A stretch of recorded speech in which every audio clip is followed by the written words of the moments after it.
Lockdown 2 में छूट की दूसरी किश्त आज से शर्तों के साथ खुलेगी गैर जरूरी सामानों की दुकानें।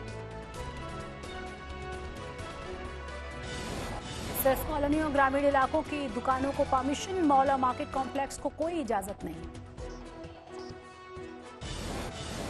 दुकानों में रहने होंगे सिर्फ आधे स्टाफ, सोशल डिस्टेंसिंग और मास्क पहनना भी जरूरी।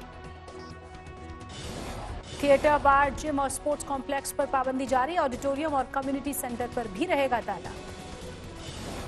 कोरोना हॉटस्पॉट और कंटेनमेंट जोन पर जारी रहेंगी पाबंदियां, दुकानों को नहीं मिलेगी छूट। देश में तेजी से चल रहा है कोरोना संक्रमितों का ग्राफ, अब तक 23,452 बीमार, पिछले 24 घंटे में 1,752 नए मामले। पिछले 24 घंटे में देश भर में कोरोना ने ली 37 लोगों की जान, अब तक कुल 723 लोगों की मौत। मध्य प्रदेश में एक दिन में कोरोना के 100 नए मरीज, 1,852 तक पहुंची है मरीजों की संख्या, अब तक 83 की मौत। राजस्थान में 1964 लोगों को बीमार कर चुका है कोरोना वायरस, 27 लोगों की मौत, 230 लोग ठीक हुए। बिहार में 176 पर पहुंची कोरोना पीड़ितों की संख्या, अब तक 2 की मौत, 46 मरीज हुए ठीक। दिल्ली में शुरू हुआ प्लाज्मा थेरेपी का ट्रायल, सीएम अरविंद केजरीवाल बोले 4 मरीजों में दिखा है फायदा। दिल्ली में 2,514 तक पहुंची संक्रमितों की संख्या, 24 घंटे में 138 नए मरीज, अब तक 50 लोगों की मौत।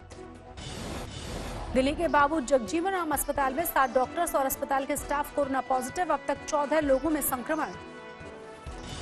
गुजरात में लगातार बढ़ रहे हैं कोरोना के संक्रमण के मामले, 2600 से ज्यादा बीमार, अब तक 112 लोगों की जा चुकी है जान।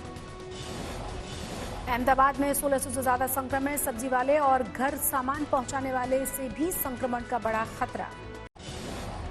रमजान का पाक महीना शुरू होने पर पीएम मोदी ने दी मुबारकबाद, लेकिन दिल्ली में खरीदारी के नाम पर सैकड़ों लोगों ने तोड़ा लॉकडाउन।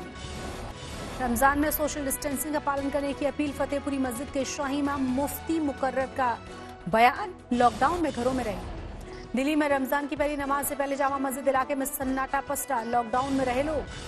कानपुर में रमजान की नमाज से पहले पुलिस की फ्लैग मार्च, सड़कों पर सायरन बजाते हुए दौड़ी 50 गाड़ियां। रमजान शुरू होते ही दुकानों में उमड़ी लोगों की भीड़, रोजे के लिए खाने पीने का सामान जमा करने की कवायद।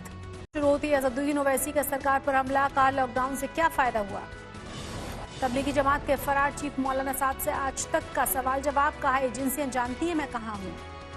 मौलाना साद ने आज तक को बताई कोरोना टेस्ट करवाने की बात, कहा रिपोर्ट का कर रहा हूं इंतजार।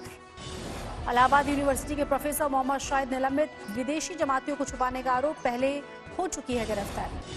एम्स के डायरेक्टर ने समाज को किया आगाह, कहा लोगों के रवैये की वजह से बीमारी को छुपा रहे हैं लोग।